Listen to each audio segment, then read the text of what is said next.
mommies! Thank you for visiting. This is your Auntie Mama. Kung mapapansin niyo po, lalo na ng mga subscribers ko na madalang lang ako maglagay ng videos dito, it's because I am working for the other channels. Meaning to say, I am a hired content creator and I do content creating. Yun nga lang, hindi sa sarili kong channel, kundi sa ibang mga channels. Ako din nagpapamonetize ng mga yon. And I think it's high time to work on my own channel, no? Napabayaan ko kasi ito. This channel was made way back 2019. So, I hope you support me. No? Anyway, ang pag-uusapan po natin ay kung paano mape-prevent ang postpartum depression. Now, itong postpartum depression na to, maraming nakakaranas nito, no? Especially yung mga mommies na meron ng problema prior sa pagbubuntis, prior sa panganganak, ganyan. And I think kasi personally 'no, hindi naman sa nagyayabang ako, in all of my pregnancies, I already had 4 cesarean procedures, 4 po, yes. Thank God naman ay, hindi ako nakaranas ng sobra-sobrang postpartum. Nagkaroon lang ako or nagkakaroon lang ako ng postpartum blues pero it would last like 2 to 3 days. Yung pang third cesarean ko, dun talaga ako nakaramdam ng parang ang dami ko naiisip na nakakalungkot na bagay. Yun don't have any medical background 'no, pero personally, I think it has something to do with the energy na nawawala sa atin during the pregnancy and during the delivery of the baby 'no. Parang doon kasi nade-deplete yung ating vitamins and minerals and energy 'no, na nasa katawan natin at ang dami din mga dugong nawawala. So I think most definitely it has something to do with that 'no. Sabi nga nila, yung mga nakakaranas daw ng mga postpartum depression na 'yan is because ang daming nawalang enerhiya sa katawan 'no, talagang bagsak na bagsak.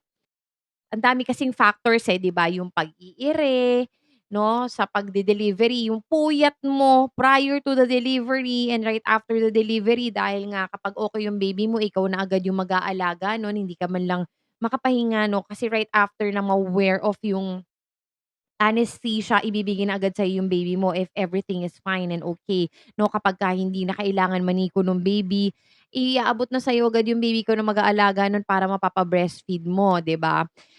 In my case kasi nung, first and second cesarean ko, yung mga babies ko, eh, palaging emergency cesarean. So, means to say naniniko sila for a week. Yung dalawang baby ko na yun pareho pang December yun. So, magpapasko. So, yung first baby ko kasi she has pneumonia. The second baby, I had the baby had sepsis. So, grabe those baggages that you have to deal with, 'di ba? Those things that you have to deal with. Pero wala ko kasing time ma-depress nung time na yun dahil nga I was very, very busy 'no, na asikasuhin sila. And then si third baby, nanganak ako, sobrang healthy nung baby ko that time. Thank God talaga ako nun kasi siya yung baby ko na walang sakit ng pinanganak at talagang very healthy ako. Both of us, mommy and the baby, talagang walang walang problema. As in, very easy. Although nung nanganganak ako, nung habang nanganganak ako sa kanya, talagang parang ayaw niyang bumaba, ayaw niya lumabas. Natagalan ako sa operating room is because ayaw matanggal. Tapos yun yung time na sobrang bigat nung dibdib ko, parang may nakapatong na ganyan na to the extent na hindi na ako nakakahinga while doing the procedure ng mga doktor. Talagang sobrang hirap huminga. Parang sabi ko, kakaiba 'tong cesarean procedure na 'to 'no. Parang ito yung parang malalagutan ako ng hininga, halos mag-flatline na ako, gano'n. So, dun lang ako nagkaroon ng struggle sa operating room, pero the rest is okay. Right after ng procedure yung dugo ko normal and, yun nakapupo ako agad, nakakain ako agad and, madaling-madali lang kaming nai-release ng hospital. Ngayon nga lang, eto si third baby kahit na napakadali nung na-experience namin at wala siyang sakit, both of us are healthy, dun naman ako naka-experience ng postpartum blues and it's quite new to me kasi hindi ko nga siya na-experience dun sa dalawang nauna kong baby. So etong na-experience ko dito kay baby number 3 is parang sobrang lungkot ko and most especially ang naaalala ko is, kaya ako nalulungkot nun is because yung mommy ko yung nag-alaga dun sa sa toddler ko, yun hirapan yung mommy ko nung time na nag-aalaga sa kanya kasi yung kalikutan stage niya naawang-awa ako sa mommy ko nung time na yun, na siya yung nag-alaga dito sa toddler ko. Ta's naisip ko, ang strong pala ng mommy ko kasi ang dami naming mga anak niya na pinagdaanan niya, paano kaya siya nagpo-postpartum nun. Tapos parang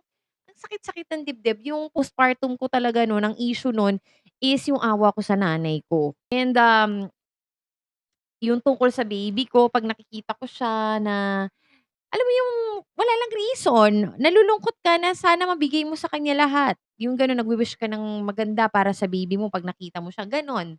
Gano'n yung postpartum ko and etong si fourth baby na sinundan niya si 10 months 'no, ay, parang ang iyak ko nun, ang postpartum ko nun, ang issue naman nun is because hindi ko na maaalagaan as much si baby number 3 na naging kuya siya agad, hindi ko nabigay yung talagang enough na pagmamahal sa kanya at pag-aalaga.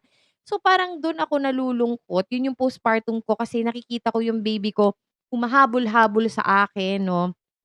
Kasi that time is he already turned 1 na kasi nung nag-1 year old siya preggy na ako nun. So, parang ang sakit-sakit sa dibdib na nakikita mo at nararamdaman mo na gustong-gusto ng anak mo na magpaalaga sa'yo, gusto niyang matulog katabi ka, pero hindi mo siya matabihan dahil nga may tahi ka, and secondly, may baby kang kalong-kalong na napakaliit pa, kailangan mong alagaan, 'di ba?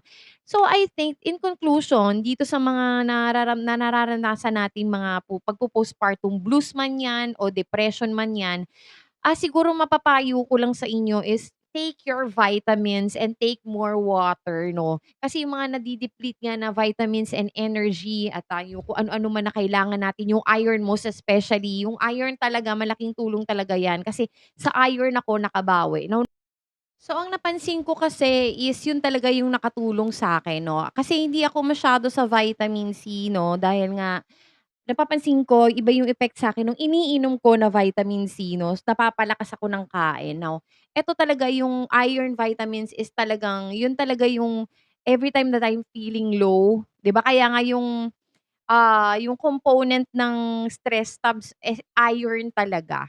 Kasi 'di ba sabi nila na nawawala yung glow mo, nawawala yung pagiging blooming mo, lagi kang haggard yung itsura mo, 'di ba? It's because kulang ka sa iron. So, I am taking 2 tablets, 1 in the morning, 1 in the evening. And same thing nung nanganak ako, like for a month gano'n kasi nakakatulong din siya sa paglalagas ng buhok. Kasi nung time na yun, and alam naman natin 'no, hindi naman natin maikakailayan pagka nanganak tayo, yung buhok natin, eh, talagang naglalagas. So, nakakatulong din siya na ma-prevent yun dahil susustain niya yung iron mo sa katawan mo. Basta maraming tulong na nagagawa ang iron sa ating katawan, 'wag lang sosobra kasi meron meron daw mga, side effects kapagka nasobrahan ng iron sa katawan. So, anyway, I hope this helps mga mommy.